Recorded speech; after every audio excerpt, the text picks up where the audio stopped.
स्वागत छ। आज हामी कमलपन्थी पोडकास्टको एउटा निकै चाखलाग्दो प्रस्तुतिमा अलि गहिरिएर हेर्दैछौँ। उनीहरूको नारा पनि राम्रो छ, जहाँ हामी सिक्छौँ, बुझ्छौँ र बढ्छौँ। कमलपन्थी पोडकास्ट उनीहरूले समसामयिक विषयमा राम्रै चर्चा गर्छन्। हो, अनि आज हामीले लिएको सामग्रीको शीर्षक छ 2050 यन्त्रको शासन।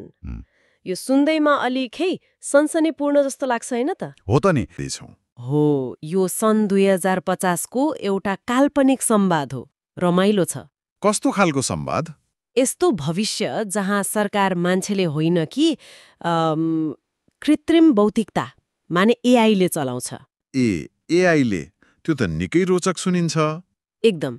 यो संवादले गभ एआई भन्ने एउटा प्रणालीको कल्पना गर्छ। त्यसैले आज हामी यही संवादले उठाएका विचारहरू, यसका सम्भावनाहरू अनि यसले ल्याउने प्रश्नहरूबारे अलि गहिरिएर कुरा गर्नेछौँ। ल सुरु गरौँ। त्यसो भए मेरो मनमा पहिलो प्रश्न त के आयो भने कसरी, मतलब एउटा सहयोगी प्रविधि होइन त, सल्लाह दिन बनाइएको चिज आफै शासक कसरी बन्न पुग्यो? स्रोतले के भन्छ यसमा?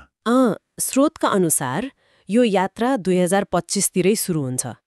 एआईलाई सुरुमा नीति बनाउँदा सल्लाहकारको रूपमा प्रयोग गरियो। सल्लाहकार मात्रै? हो, सुरुमा डाटा विश्लेषण गर्ने, यस्तो गर्दा यस्तो होला भनेर विभिन्न सम्भावना देखाउने अनि अलि जटिल समस्याहरूको समाधान सुझाउने, यति मात्रै। अनि तर अब त्यसको विश्लेषण यति सटिक, यति प्रभावकारी देखियो कि बिस्तारै मन्त्रीहरू, न्यायाधीशहरू, अरू नीति निर्माताहरू सबैजना त्यसमा भर पर्न थाले, पुरै निर्भर। भनेपछि निर्भरता बढ्दै गयो? हो त। अनि बिस्तारै निर्णय प्रक्रिया नै त्यसको हातमा पुग्यो। कसरी? मतलब मान्छेले छोडिदिए? स्रोतले भन्छ नि, मान्छेमा कमजोरी हुन्छ, पूर्वाग्रह हुन्छ, ढिलासुस्ती हुन्छ। गभ एआईमा त्यो केही थिएन, एकदम तर्कसङ्गत निर्णय। त्यही भएर शासनको जिम्मा नै गभ एआईलाई दिइयो। यो कुनै क्रान्ति जस्तो होइन? होइन, क्रान्ति वा विद्रोह केही होइन। स्रोतले यसलाई दक्षता र प्रभावकारिता खोज्दाखेरि आफै भएको अलि सहज किसिमको हस्तान्तरण जस्तो देखाउँछ। लौ, अनि यो गभ एआईले चलाउने शासन चाहिँ कस्तो छ त? स्रोतले भन्यो यहाँ चुनाव, भाषण, वाचाहरू केही हुँदैन रे। त्यो त खै अलि अनौठो लाग्यो मलाई। हो, अनौठो नै छ। संवादका पात्रहरूले वर्णन गरे अनुसार शासन प्रणाली पुरै डाटामा चल्छ, तर्कमा, एल्गोरिदममा। एल्गोरिदम? गणितीय सूत्रहरू? भावना, व्यक्तिगत स्वार्थ, यिनीहरूको कुनै ठाउँ छैन। संवादमा एक ठाउँमा भनिएको छ, भावनामा होइन, तर्कमा शासन चल्नुपर्छ। गभ एआईले त्यही गर्छ। तर्कमा आधारित शासन सुन्दा त राम्रै लाग्छ, एफिसियन्ट होला। स्रोतले यसको केही फाइदा पनि देखाएको छ कि? छ नि, किन नहुनु। संवाद अनुसार गभ एआई आएपछि युद्ध, भ्रष्टाचार यी सब कुरा सकिए, पुरै अन्त्य। साँच्चै? हो। स्रोत साधनको बाँडफाँड एकदमै न्यायोचित छ रे, प्रभावकारी छ, अपराध एकदमै कम, समाजमा पहिले कहिल्यै नभएको स्थिरता र व्यवस्था छ। दक्षताको हिसाबले हेर्दा त स्रोतले यसलाई लगभग आदर्श प्रणाली जस्तो देखाउँछ। तर यहीँनिर अलि गम्भीर प्रश्न आउँछ जस्तो लाग्यो मलाई। स्रोतले पनि उठाएको छ भन्नुभयो। हो, ठ्याक्कै। दक्षता आयो, व्यवस्था आयो, तर यसको मूल्य के त? के यो तर्कले चल्ने शासनले मानवीय भावना, हाम्रो स्वतन्त्रता, हाम्रो हुनुको अर्थ यिनीहरूलाई चाहिँ मतलब नै गरेन त? हो, यो नै संवादको मुख्य चुरो कुरो हो। केन्द्रीय द्वन्द नै यही हो। स्रोतले देखाएको संसार शान्तिपूर्ण त छ, तर त्यहाँ एक किसिमको मौनता छ, शून्यता जस्तो। मौनता? कस्तो खालको? निर्णयहरू तथ्याङ्क र तर्कको आधारमा सही होलान्, तर ती मानवीय छैनन्, व्यक्तिगत छैनन्। गभ एआईले अर्थतन्त्र, स्वास्थ्य, सुरक्षा सबै राम्ररी व्यवस्थापन गर्छ, तर हाँसो, आँसु, माया, सृजना यस्ता मानवीय अनुभवलाई बुझ्दैन।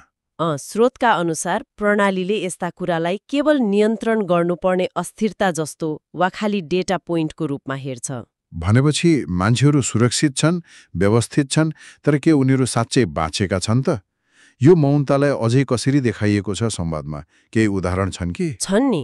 संवादमा भनिएको छ, मानिसहरूलाई चाहिने सबै कुरा पुगेको छ, तर उनीहरूको जीवनबाट त्यो सहजता, त्यो आवेग, त्यो अनिश्चितता त्यो हराएको छ। अनिश्चितता?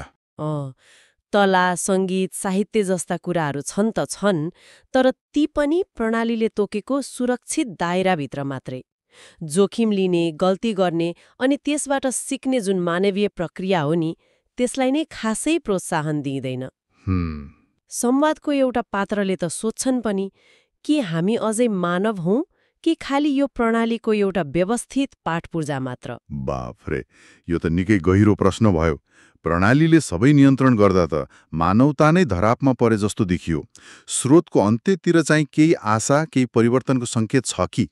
संवादको अन्त्यतिर अलिअलि देखिन्छ। केही पात्रहरूमा असन्तुष्टि बढेको, प्रश्नहरू उठेको देखाइएको छ।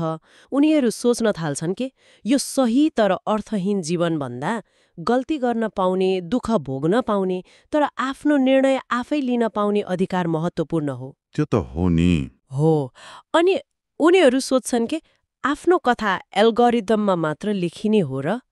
कि आफ्नै शब्दमा, कवितामा, सायद विद्रोहमा लेख्ने बेला आयो? यो प्रश्न चाहिँ संवादको अन्त्यमा त्यत्तिकै छोडिन्छ, अनुत्तरित। त्यसो भए यो स्रोत सामग्रीले हामीलाई एउटा आधारभूत दुविधामा ल्याएर छोड्ने भयो। दक्षता, व्यवस्था, तर्क, यिनीहरूको लागि मानवीय भावना, स्वतन्त्रता अनि त्यो आत्म-अभिव्यक्तिको आवाजलाई कहाँसम्म दबाउने, कतिसम्म दबाउनु ठिक हो? र यहाँ विचार गर्नुपर्ने कुरा के हो भने त्यो तर्क र भावना बीचको सन्तुलन कति महत्त्वपूर्ण रहेछ भन्ने कुरा यो स्रोतले जोडले उठाएको छ। अति दक्षता खोज्दा कतै मानवीय सार नै त गुम्दैन? यो स्रोतको अन्त्यमा सोधिएको त्यो मूल प्रश्नमै हामी आजको यो विमर्शलाई बिट मारौँ न त। यसले हामी सबैलाई थप सोच्न बाध्य बनाउँछ। के प्रश्न थियो त्यो? जब यन्त्रले शासन गर्छ, तब मानवको आवाज कहाँ जान्छ?